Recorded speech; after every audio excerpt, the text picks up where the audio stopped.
Hi everyone, it's me. Welcome to today's video. We are doing our first monthly reading wrap up of the year, so welcome to the January 2026 reading wrap up. I feel like this past month was a pretty strong reading month. I think in terms of my little reading resolutions, I guess, my reading goals that I set for myself, I did manage to follow those. I also did not hate any of the books that I read in January, which I think is wonderful. My lowest rating was a 3-star, which I think is still pretty good. I also made some good progress on continuing some series. I read an entire trilogy this past month as well, which was one of my biggest 2026 priorities. And I also read a little bit of a good variety, I feel like. So in total, in January, I did manage to read 13 books. 8 of those were fantasy, 1 was sci-fi, I read 1 romance, and then I read 3 fictions, which I think all felt fairly different from one another. One had a little bit more of a creepy undertone, one was a really emotional generational story, and one was sort of more thriller mystery-esque. And then also for the January TBR, I did read 5 out of 5, so we're still on a roll with completing our monthly TBRs. And that's the overview of my January reading month. I am really proud of myself actually because reading goals are really the one type of New Year's resolution that I actually partake in. I feel like New Year's resolutions can be very stressful for me, and I'm pretty sure statistics say, or at least this is a very common thought, is that most New Year's resolutions start fading by February. I think we see this in a lot of different categories of resolutions, and so I tend to avoid New Year's resolutions for the most part because I also feel like real change doesn't happen from just very quickly altering yourself, becoming someone new immediately. It comes more from small, consistent habits that help you grow over time. Things like waking up 30 minutes earlier to get a little bit of reading done in your morning, or to get some movement in the morning. And something like therapy works in a similar way, where it's not just a quick fix, but more of a steady habit that helps you understand yourself over time and help build lasting support for your well-being. And that's where BetterHelp comes in. And I do want to thank BetterHelp for sponsoring this video. I have used BetterHelp for therapy for quite a long time, and it really is a great platform where you can start small. You can start where you're comfortable with it and then allow your experience with it to grow over time. I love BetterHelp because it makes therapy so approachable. It's so easy to start. All you have to do is fill a questionnaire and you'll be matched with a therapist within a couple of days based on your preferences. And what I also love about BetterHelp is therapy is generally not a one-size-fits-all, and so you can actually switch therapists as well if at any time you're feeling it's just not the right fit. BetterHelp does make that very easy. So to make your mental health and growth a positive focus for 2026, I would definitely recommend BetterHelp. It is such a good way to get into therapy, and you can actually go to betterhelp.com/JamieFalk, and this will give you 10% off your first month of therapy. So thank you again, BetterHelp, for sponsoring this video. I think mental health is so important. It's something that I have really prioritized and put a focus on, especially in the past few years, and my regular therapy sessions are definitely a big part of my growth over the past few years. All right, getting into our January reads, let's start with fantasy as usual. So my first read of the year actually was this chunky one right here that you can't fully see because it's too tall for the frame. We'll set her down here. This is A Day of Fallen Night by Samantha Shannon. So we started off the year with a bang, with a large chunker of a book. I actually started this one at the end of December 2025 and then finished it in January 2026. So technically this one does count as my first read of the year, I think, but this is a high fantasy. It is the prequel to The Priory of the Orange Tree, and it's just a very wide spanning story. We have multi-POV where we follow various characters as they try to combat this big bad that is threatening to emerge again. So in this world, there is this big bad called the Nameless One, and years ago, it was banished or vanquished. It was just sort of put away. But now, many years later, we're starting to get signs that the Nameless One might be returning. So we follow 4 main characters from different regions of this land who follow different religions, who are all part of different political systems, as they try to navigate in their very different ways how to deal with this threat of the Nameless One returning. So one of our characters is a princess who is training to be the next queen. So she's really undergoing the process of learning what her responsibilities to her kingdom actually are and what she needs to sacrifice of herself for her kingdom. One character is a warrior in a group of female warriors that are part of a priory, but as these things start coming out, she starts questioning some of the inner workings of this priory and what is actually the truth in this world. We follow some type of a god singer who strives to live up to her mother at this temple setting on a mountain. And our one male character that we follow is a warrior who is tasked with protecting the king, but he always feels like a little bit of an outcast because he never knew who his mother was, and there have always been these rumors that he was a witch's son. I thought this book was absolutely incredible. In fact, I think it was even better than Priory of the Orange Tree. I think the characters in this were just so engaging. They were all going through their unique stories in just such heart-wrenching ways. The elements of religion and politics, I think, were really well done in this one. I love when we get a good political system in a fantasy, and I love how in this world we don't really just get one political system or just two political systems. We literally have this huge, gigantic spanning world where we have all of these regions with different systems in place, different values, and that actually plays a really big role in how our characters make their decisions, how they end up tackling problems. There's no like black and white in this world for the most part. A lot of things just fall in the category where everyone is doing the best they can with what they know, with what they've grown up with these values that have been instilled with them since they were kids. And so while our characters are just trying to do what's best, you see them make these mistakes. Like as the reader, you can see them making decisions and you're like, no, don't do that. But you know where they're coming from and you know they mean well, but you just have to watch as they go through it and learn things. And something I loved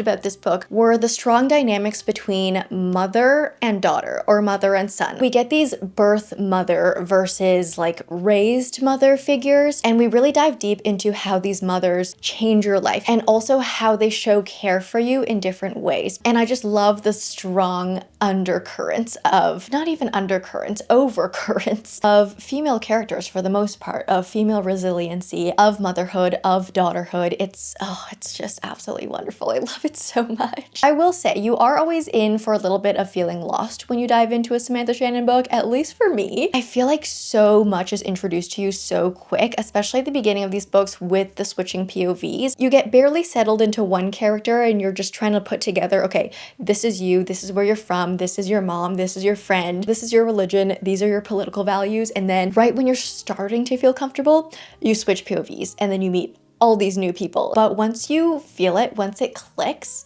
it's so good. I will also say that I had a really good experience reading this one over a long span of time. I generally devour books really quickly within a matter of a few days, but since I read this one over the holidays, I was just taking it kind of bit by bit, very slowly, and I think this type of a story really suited that because it is a quite long spanning story. The book is split into several parts, and each part has quite a big time gap in between, and so I think with this really long spanning story, it felt really good to read it over a longer span of time. I think my one critique for Samantha Shannon books though are I feel like she doesn't do climaxes very well, at least for this one and Priory. The beginnings of her books are so beautiful, even the middle sections, all of the slow character building and depth that you get there, wonderful. But once we get into that like high stakes climax moment, I feel like they either happen too slow, like they do drag on for a little bit, or things don't get resolved the way that you expected them to. I don't know, there's something about her climaxes that are just a little underwhelming to me. It's like you're expecting this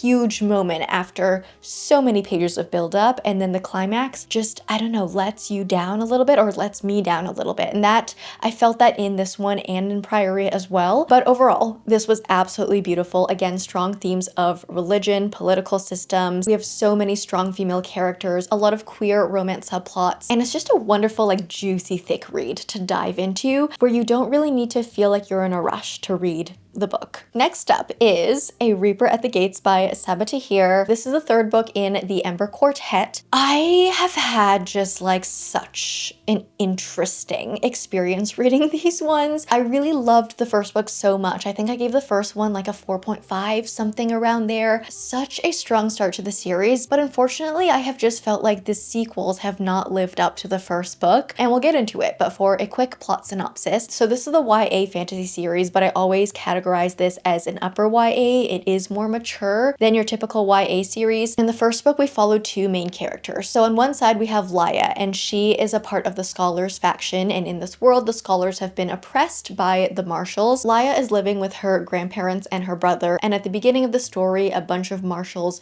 raid her house and they capture her brother. And so from this point, Laia decides she needs to join the rebel forces and infiltrate the Marshal Empire by disguising as a slave so she can try and find out where her brother is, try and break him out of prison, essentially. And then our second character is Elias. He is a part of the Marshal Empire. He is actually in this academy training to be a mask, which is one of the upper rankings of the military in the Marshals. But as Elias is training, he starts having these doubts as to whether or not the Marshals are actually good rulers in this world. So we follow their separate journeys as they kind of start intertwining as they go along. So this is the third book. I really felt the first book was so impactful. The characters that we met, the dynamics that we got, I found were really interesting. It was like a YA fantasy where you get a lot of those elements you expect in a YA fantasy. Like you have these powerful but kind of evil rulers, you have an oppressed population, you have a rebellion force on the rise. We even had these trial moments which were fun, but done in a way where we had these two different points of views that showed you two different sides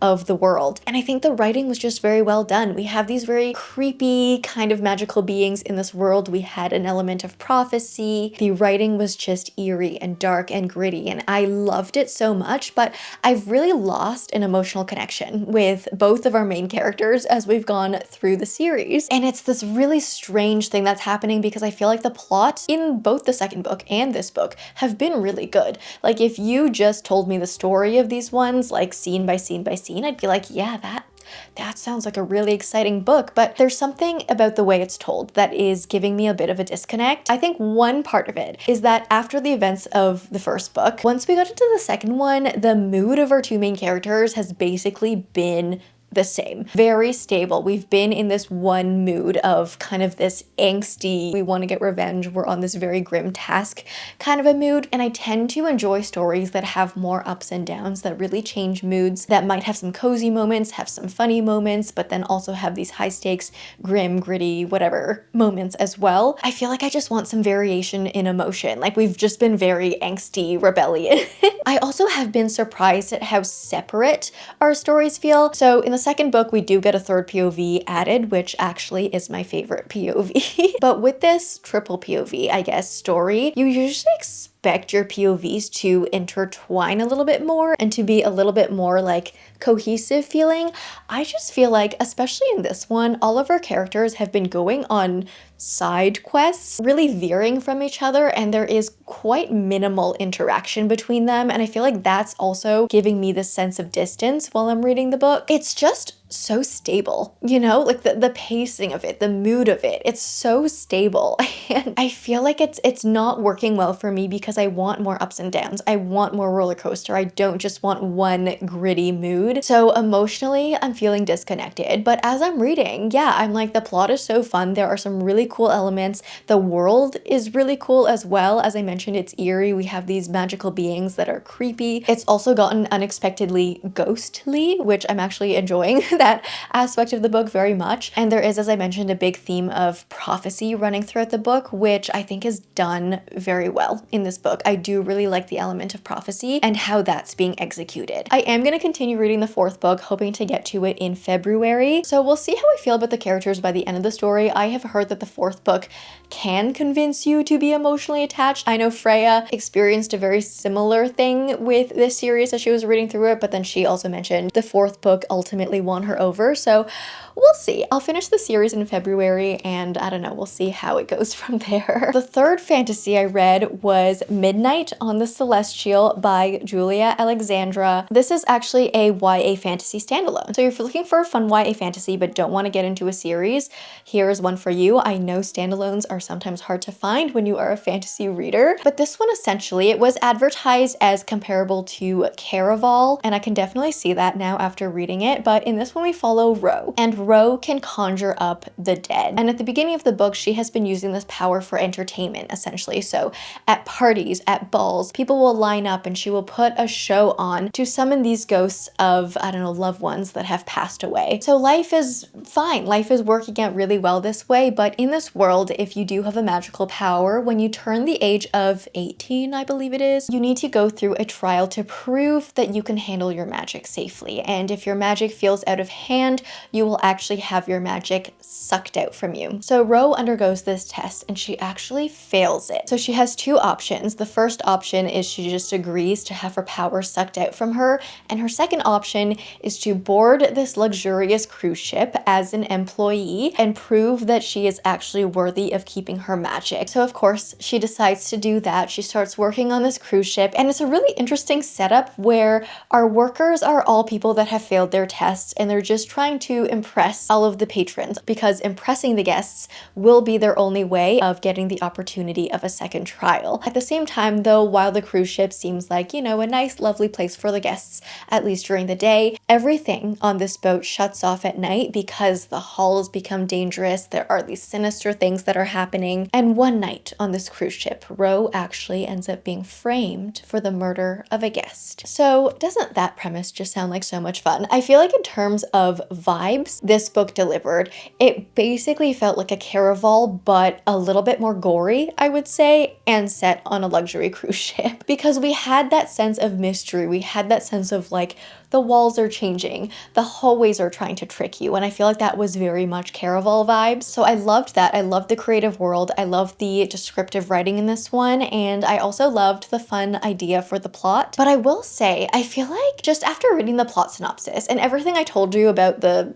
summary of this book is included in the plot synopsis, I had the impression that this book would be more of a murder mystery type of a story, sort of like a Death on the Nile, but make it Caraval. And I was really excited to read this murder mystery on a boat. But as I read the book, I realized it's not so much murder mystery. The murder is just something that sort of happens on the boat. And yes, I guess it does introduce a few elements of mystery, but that's not the main focus of the book at all. I think overall the trajectory of the story was very much a like, let's take down the system kind of a story versus a murder mystery. So it was just something that like I didn't expect based on the summary. And so I think because the plot took a different route than I expected, the pacing felt a little strange for me as well, because I expected the murder to happen early on and we would be focusing on the murder, but the pacing just didn't work out that way. But overall, I feel like we had really good bones in the story. Again, I loved the world that was created in here. I loved the uniqueness of it. I loved that we had these really set rules and like how things happened in this one. And I loved the cruise ship setting so much. I need to read more books set on a cruise because I loved how it was done in this one. We also had some really fun side characters. We do have a nice found family moment. I just wanted more murder mystery from this one, and I think I was just misled a little bit from the blurb and was led astray that way. And I really do wonder if I would have enjoyed this book even more if I knew what to expect going in. So I would still recommend this book. Just know it's not so much a murder mystery book, but more of a taking down the system type of a book. And I feel like you would really love this one. So that was Midnight on the Celestial. And if you're looking for a fantasy standalone, but you want something more adult, then I have just the thing for you. It is The Scholar and the Last Fairy Door by H.G. Parry. Why are my books not standing up on the stack? You guys know how I love to balance my books on the stack, but they just haven't been standing today. Is that gonna hold up? Okay, I feel like it's a little dubious and it might fall, but hopefully not. But this is an adult standalone. No, it's for sure falling. This is a historical fantasy standalone. It is adult, although I will say the beginning of it feels a little bit more YA in terms of the setting we're in terms of the story that we're going through, but it does definitely have adult elements, and definitely by the end of the book, we're feeling full adult. So in this one, we are set in the 1920s in an alternate version of our world, but with a little bit of magic tied in. So magic exists in this world, and we do have humans that can perform magic, but it's very much just kept to the rich. Those are the only people that know about the magic and know how to perform the magic, and there are all these laws in place that keep them from exposing magic to the common people. So honestly, it felt very much like a wizard muggle situation at the beginning. Our main character is Clover, and at the beginning of the story, her brother enlists enlists to fight in World War I. A couple battles later, her brother is returned with a grave injury. He has been hit with a fairy curse. Basically, her brother is incurable because no one knows how to cure a fairy curse. And so in an attempt to save her brother, Clover decides to enroll in a very exclusive magical academy called Camford to study, and while she's there, try and find a cure for her brother. I really loved the writing in this book. I thought the writing was just perfect, honestly. It felt historical, it felt magical, it felt magical schooly, which was one of my favorite parts of this book. I feel like we've had a good amount of magical school books, but I find sometimes with a magical school book, the school is really there only for the setting and you don't actually feel like you're going to the school. But in this book, we actually go to class. We actually pick our schedule. We actually have bedtime hours. We actually need to dedicate some time to studying. Like, it's very much an academia book where you see our characters doing the actual academia, because the amount of school setting books that I've read where our characters don't even go to school and just have all the time in the world to like go on all of these side quests is more than I can count off the top of my head. But we actually had magical school things in this one, so I loved it. I also loved the school part because since our character Clover is sort of an underdog going into the school environment, because the school is really for the rich, right? And Clover definitely doesn't belong in that category. She is really a loner in the school. Everyone else already knows each other. Everyone is very high connected.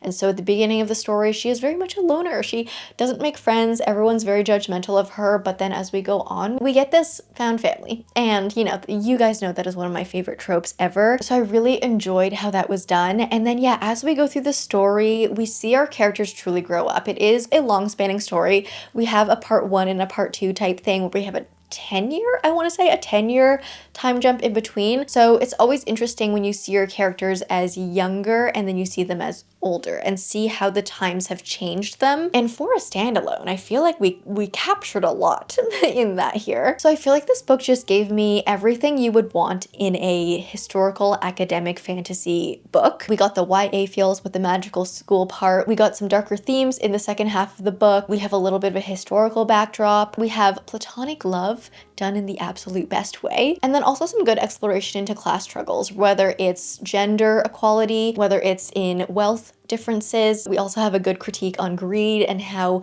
humans as a species can become greedy and take more than what we deserve. So yeah, just lots of good things with this one. I really enjoyed this one, would definitely recommend. It's also really underrated. I think it has like under 5,000 ratings on Goodreads, which was very shocking to me because I really loved this book. All right, next up, you guys already know what this is because it's in a box.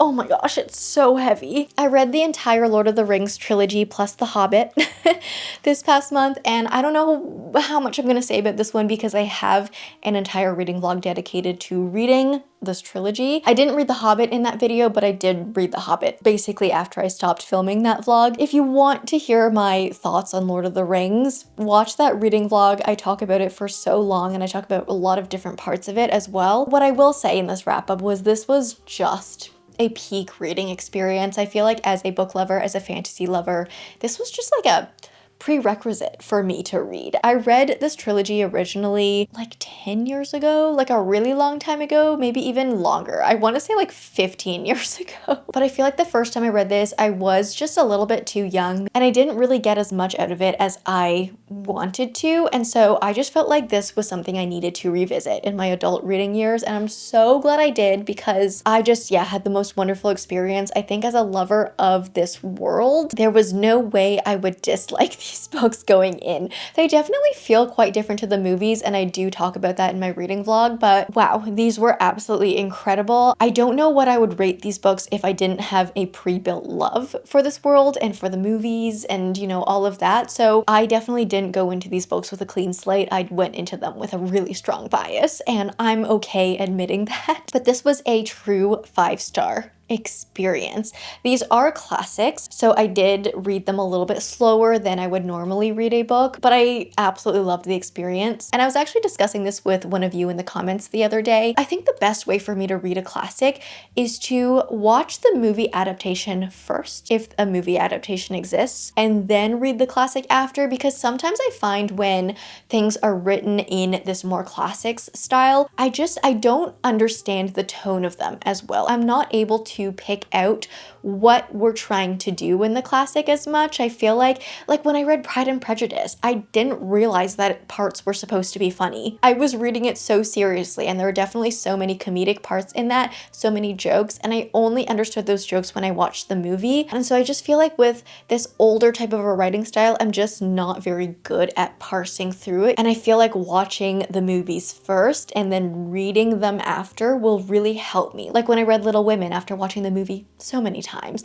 I loved Little Women. When I read this after watching the movies like 20 times over, I loved these. So I think that's going to be my approach in reading classics moving forward. I'm going to do movie first, book second, which is the opposite approach that I normally do for book to movie adaptations. Usually I like to do books first, but with classics, I feel like I need to do movie first just for myself. And that was a good realization on my part. So I'm really happy about that. But yeah, these were wonderful.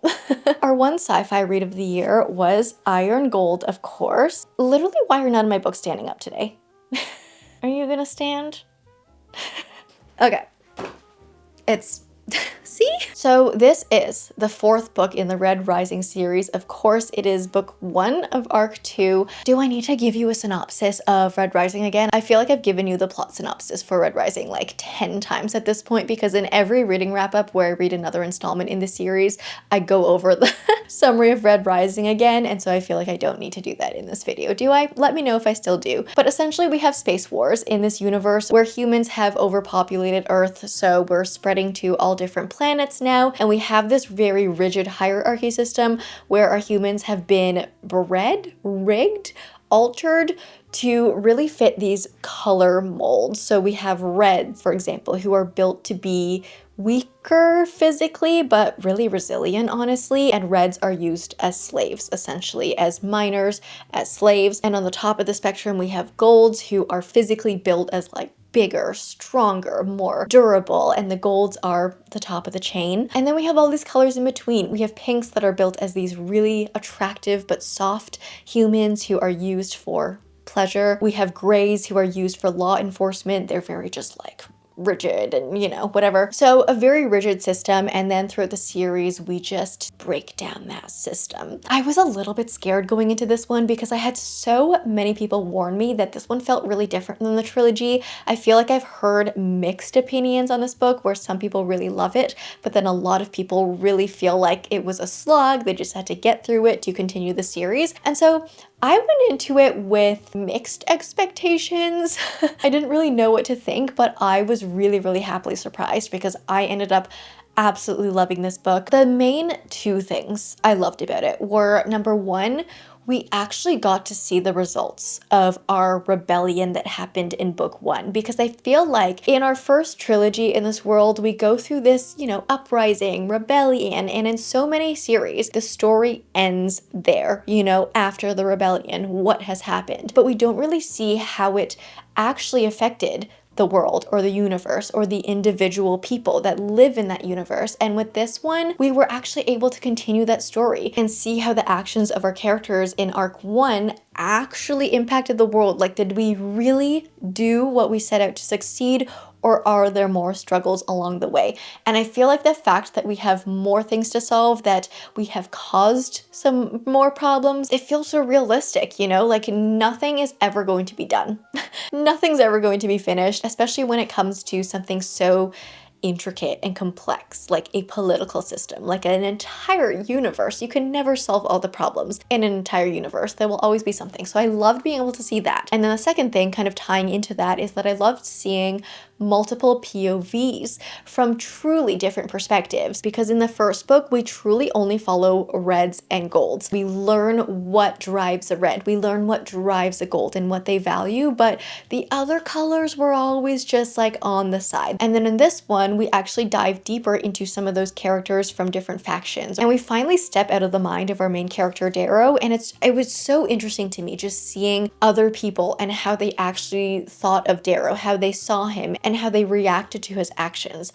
I love that. I eat that up. So I loved that part of the story. I also just really love learning about our new characters and meeting them. And then on top of that, while we were meeting all these new characters, we do still have Darrow's POV in the second arc. Our characters that we loved in the first arc do play significant roles in arc 2 as well. But we get to see them now as real adults, because there is a 10-year time jump between the end of arc 2 and this one, so we're seeing them as older characters now, and they feel very different because they have different values, they're in different stages of life, they have different responsibilities now and different things that they need to care about, and we see how the times have truly changed them over the past 10 years, and we see how different they are, but also in a way that still feels very true to themselves. Like, some characters you might on one hand be like, oh, you've really flip-flopped. But then once you start seeing the reasons why they're this way now, it feels so true. It feels like all of these characters have been 100% themselves this entire time, but they've just been molded and changed, like changed paths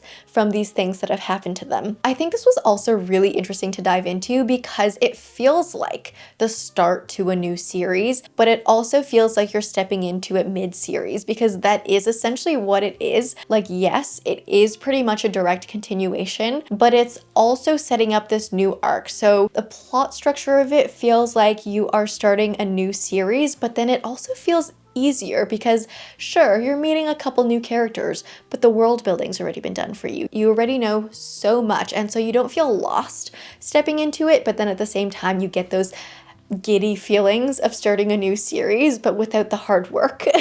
So I kind of loved that going into this. I definitely think Iron Gold was not as flashy as something like Morning Star, which was the conclusion to arc 1, which I think is obvious. Like, we're setting the groundwork in this one, and to me, I had a lot of fun. I tend to have a lot of fun setting groundwork. Things like in The Way of Kings, when a lot of people warned me, like, oh yeah, The Way of Kings is really slow because most of it's world building and doing the groundwork. And while reading The Way of Kings, I was like, I'm having so much fun doing this. I actually love starting a new series and doing all of that building, getting all those building blocks in. I love that. And so I really enjoyed that going into this one. And I'm actually currently reading Dark Age. It's sitting behind me. I don't know if you can see it because it's literally behind me on my desk, but I am reading Dark Age currently, so you'll get my thoughts on that very, very soon. And then going into real world, my one romance read for the month was the third installment in the Bridgerton series, so An Offer from a Gentleman by Julia Quinn. This is Benedict's story, so I read it just in time for the new season to come out on Netflix. I think we all know what the Bridgertons are about, but essentially these are romances that are connected, and each book follows a different Bridgerton sibling and their love story. So there are 8 Bridgerton siblings. This one is essentially a Cinderella retelling. Our female protagonist is Sophie, and she was born as a bastard to an earl, but her father's actually been quite fair to her. He took her in as his ward. He, took some steps to protect her and care for her, but one day he marries, and the stepmother is absolutely horrendous. Thanks, Cinderella. So she doesn't treat Sophie well. She immediately hates her. She also comes in with her 2 own daughters, so we have the whole ugly stepsister thing. And then, unfortunately, her father passes away, so then her stepmother basically turns Sophie into a maid. Sophie is blocked from doing anything and is just treated very horribly. But when the Bridgertons one day host a masquerade ball, Sophie finally sees the opportunity to go out and experience something for herself. And that is where our romance story with Benedict begins. I will say, this is my favorite Bridgerton book so far. I haven't had the best track record trying to read these ones, but I have committed to reading the first 4, and this one is my favorite out of the batch so far, even though it wasn't perfect for me. I think this one started out quite strong. I love a fairy tale retelling, so I was loving the Cinderella vibes at the beginning. I was also just loving that we were actually doing individual character work in this one. I feel like these Bridgerton novels tend to really focus on romance only. The majority of the books rely on banter and dialogue, and while that is fun, I just get bored if I read too many pages of banter and dialogue. It does get old for me, and that's definitely a personal preference. So I did enjoy how we got a little bit more individualism in this one with our individual characters, and I also enjoyed that we got a little bit more plot going on versus just the romance. But that being said, these are still very romance heavy, and that is just something I've also realized over the past reading year, is that I don't actually love romance. Like, I love a romance subplot. I love when romance is part of a story, but I don't love a romance book that is just romance, and the Bridgerton books are very much romance books. And so I feel like that's also contributing to why I don't really love these. But while I loved the beginning, I would say the first half of this book, I feel like as the story went on, I don't like Julia Quinn MMCs. They are very Regency era, and not just the good parts of Regency era, like not just the vibes part, but they're very much Regency males. I feel like you probably know where I'm going with that, but the way they view women, the qualities that they like in women, the way they act when they, try and become dominant and spicy with their female love interests, I just don't like. And I know that is a product of the time, and I know these are modern day books. They're not like new, but they're modern day. But I feel like Julia Quinn really took the Regency thing really seriously and wrote her male protagonists to be very Regency, including all of their values, including the way they act, and that just doesn't cut it for me. I just don't like it. I feel like if you do like a true Regency romance, you would love these, but I'm starting to realize I don't actually like the Regency period. I only like Regency vibes, but not anything else that comes along with it. So yeah, overall middle of the road on this one. It was my favorite Bridgerton book thus far though. And something I do still love about these books are those little moments where we get sibling dynamics.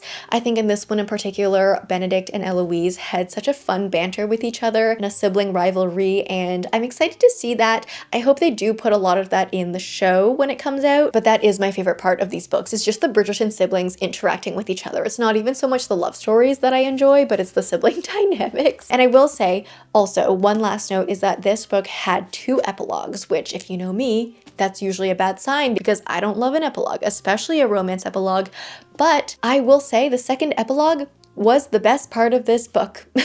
And I can't tell you why, and I can't tell you what that covers because I don't want to spoil things, but the second epilogue was wonderful. It was cute, it was whimsical, it was quirky, it was wholesome, an epilogue well done, unexpectedly. And down to our last 3 books, I did read these ones in my Reading the Best Books of the Year vlog. So these are my fictions that I read. The first is Finding Grace by Loretta Rothschild. This was a wild ride. Wild ride. This was a literary fiction that for me started out so strong, so unexpected, took me by surprise, but then as the story went on, I started falling out of love with it because I didn't really like the final direction that it went in, but the beginning was so strong. I would recommend this book just so you can experience chapter 1.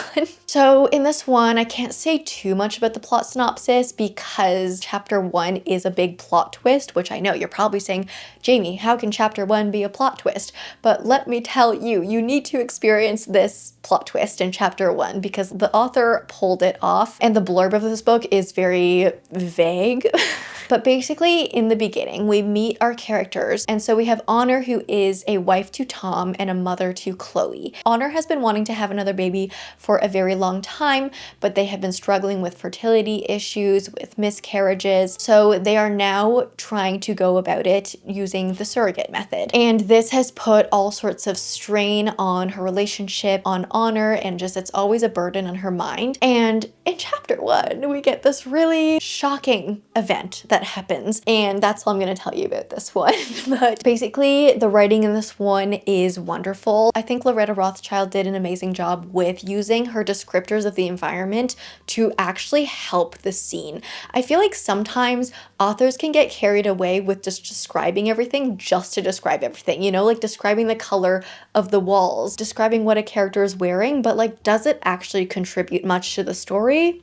debatable. The way Loretta Rothschild does it, though, is actually very helpful to the story because the way she will describe things helps set the mood. Like, she won't just say, oh, the curtains were red. She'll say, oh, the curtains were a bloody red in, you know, a scene where you're supposed to feel a little bit anxious. So I feel like she did a really good job with that. And then as we go through the story, it's so hard to talk about this one because I can't tell you what it's about. I can't tell you what happens, but it's a partly devastating story. It's a partly heartwarming story. It's a partly just like twisted story, like a little bit wrong, and there are things that happen that'll make you feel really icky. And then there's a part love story, and then there's a part mystery, and there's a part like eerie vibes, and there's like, honestly, some parts of it feel a little bit Dexter. Oh, I don't want to give away too much. But yeah, as much as I was enjoying the beginning of the story, I do feel like the middle of it got a little boring for me. It got a little mundane. It got a little day-to-day, which might have been the point of the story because that's just where our characters were going. But I did start feeling a little bit bored in the middle. And then at the end, the tone changed again. We got real intense. But the thing is, I'm not sure I completely love the direction that this went in ultimately. Like, I don't know that I like how this one concluded. I kind of, what can I say? No, I can't really say much because if I say one thing, then you'll know how the book ends. The way that I expected the story to go based on the characters we were following, I was expecting this to go somewhere else. And then the way it ended, I was like, I don't know if I can support how this book ended. So very mixed feelings. I think overall still a really good read, even though I didn't love it all the way through. I will say this is still a worthy read. It is one that will really like alter your reading experience. It will become an important part of your reading journey, I think, because of the things it'll make you feel and the realizations it will give you. So an unexpected one that, yeah, I'm having trouble talking about it because I can't give away too much, but I think I've hopefully given you enough to go by. Please just read it and then we can actually discuss privately in like DMs or something, full spoiler mode. And then we have Wild Dark Shore by Charlotte McConaghy. This is a mysterious fiction where we are set on this remote isolated island that is near Antarctica. And on this remote island, there is only one family remaining who lives there, the Salt family. So this island used to be kind of thriving as much as an Antarctic island can thrive. We have this research system built. We have this seed bank that's there to help conserve the environment, to help conserve the world. And we used to have this big operation on this island, but things have happened. The Salts are the only ones left. They're the only ones guarding this seed bank now. And one day, a mysterious woman washes up on shore. And so this brings up all kinds of questions because on one hand, there's no other land, like anywhere remotely close to this island. So for this woman to wash up on shore here, still alive, has the Salt family wondering like, where did you come from? Why are you here? Were you planning on coming to our island? If you were, what is your purpose? Because there's no other like destination that she would have been aiming for and then would have washed up on this island. So lots of questions there, lots of suspicions. And then at the same time, there are some mysterious things that have happened on this island. Like, why are you the only ones left? Why did everyone leave? And so the woman, when she wakes up, also has a lot of reasons for not trusting the Salt family. But we go through this interesting story and this really unique dynamic where our characters kind of need to rely on each other because in this environment of being so isolated, you need to rely on the people around you to survive. We're really down to bare survival instincts at this point. And so while our characters don't fully trust each other and they're all like, you're a little sus there, they still need to trust each other to a certain point just to be able to survive, just to be able to get by. And so it's just a really interesting story that we go on. The writing in this is also very vivid. It is so descriptive. I loved how vivid everything felt in this one. And it just really gives you the vibe where you're at the whim of the elements. The world is so strong. Water is insane. And you really get that feeling while you're reading this book where it's like, yeah, you're really just at the whims of the world. You are just one small human in this very powerful world. And this book also just felt a little dystopian, to be quite honest. It feels like we're at the end of this world because we're so isolated. It feels like we're the last humans left. The whole premise of having this seed bank to help conserve, to help regrow if catastrophe happens, if species, go extinct, we have these seeds to help resurrect them.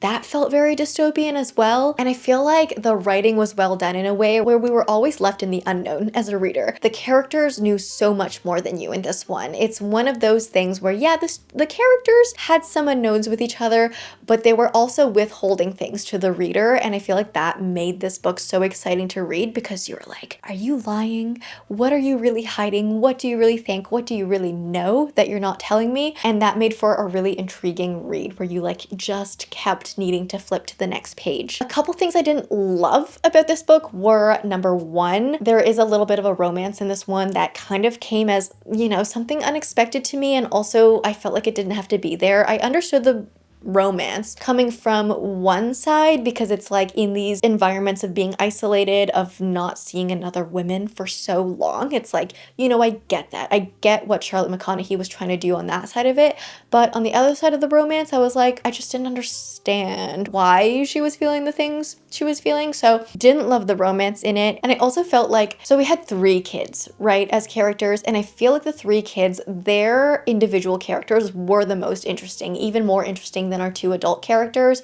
but one of them was a 9-year-old, and some of the things that the 9-year-old was saying in particular felt very adult. And I feel like Charlotte McConaghy was really trying to push the fact that this kid had to grow up really quick. Yes, he's 9 years old, but because of his environment and his upbringing, he's just very mature. He's beyond his years. And I totally got that, but there were a few things that he was saying, especially in dialogue, where I was like, okay, I get that you're a smart kid, but like no 9-year-old would talk like this, even if you're really smart. He called our protagonist self-serving at one point, and I'm like, I've never, like, I can't even imagine seeing a 9-year-old call a woman self-serving or call anyone self-serving or use that term at all. So I feel like there were just a few iffy things regarding that I didn't love. But apart from that, I feel like this was still a really good read. I think it was again one of those books where I didn't fully love the end direction that it went in, but I loved the experience. I loved the ride, and even though I didn't agree with the way things ended, I understand why they happened that way. So that was Wild Dark Shore. And then our last read was The Bright Years by Sarah Damoff, my favorite fiction of this month, actually. This was absolutely beautiful. This is a generational story that follows a family and how alcohol and abuse can really affect generations going down in this family. So at the beginning, we follow Ryan and Lillian. They fall in love,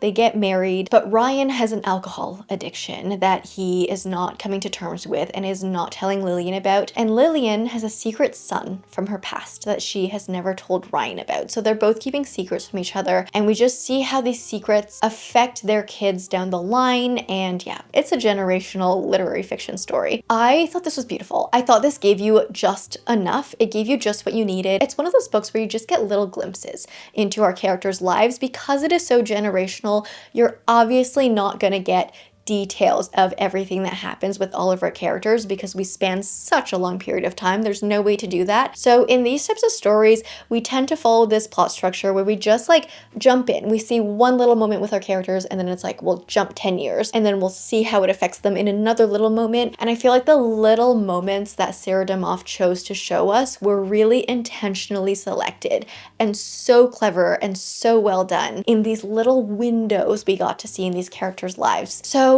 while the story is not very detailed, I felt like the details we got were the ones we needed to get. And in a way, I feel like those helped you get to know the characters even more than, you know, if you were to be able to follow these characters day to day in a lot of detail. I feel like just the little moments were really effective in giving us what we needed in the least amount of words or the least amount of pages. This story was also just filled with so many full circle moments that feel so satisfying. This one's also a little bit historical, but in a way where the historical fiction side of it is not the main part of the story. The historical side of it is just a backdrop where we see our humans functioning in these historical moments, which is actually my favorite type of historical fiction. And yeah, we just learn a lot about relationships. We see how characters can love each other, but from afar, and how sometimes loving people from afar is healthier than loving someone from up close, depending on your situation. And we see this with parents, kids, lovers, like romantic loves. And we also see the fear that comes with loving someone as well. So the story, it's raw, it's tender, it's ugly at times, but it's also beautiful at times. And it just felt very true, very real. And I'm excited to see what Sarah Damoff writes next. I do know she has another book coming out soon. I think it's called Burning something. Oh my gosh, I can't remember, but I'm excited to read more from Sarah Damoff because this was absolutely beautiful. That being said, those were all the books that I read in January. So those were 13 books in total. Now that we've wrapped them up, let's get them back onto the shelves.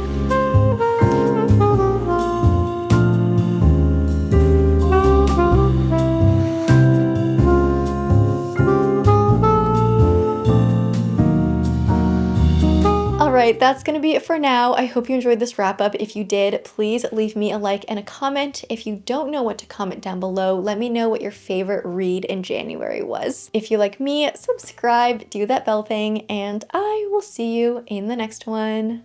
Bye!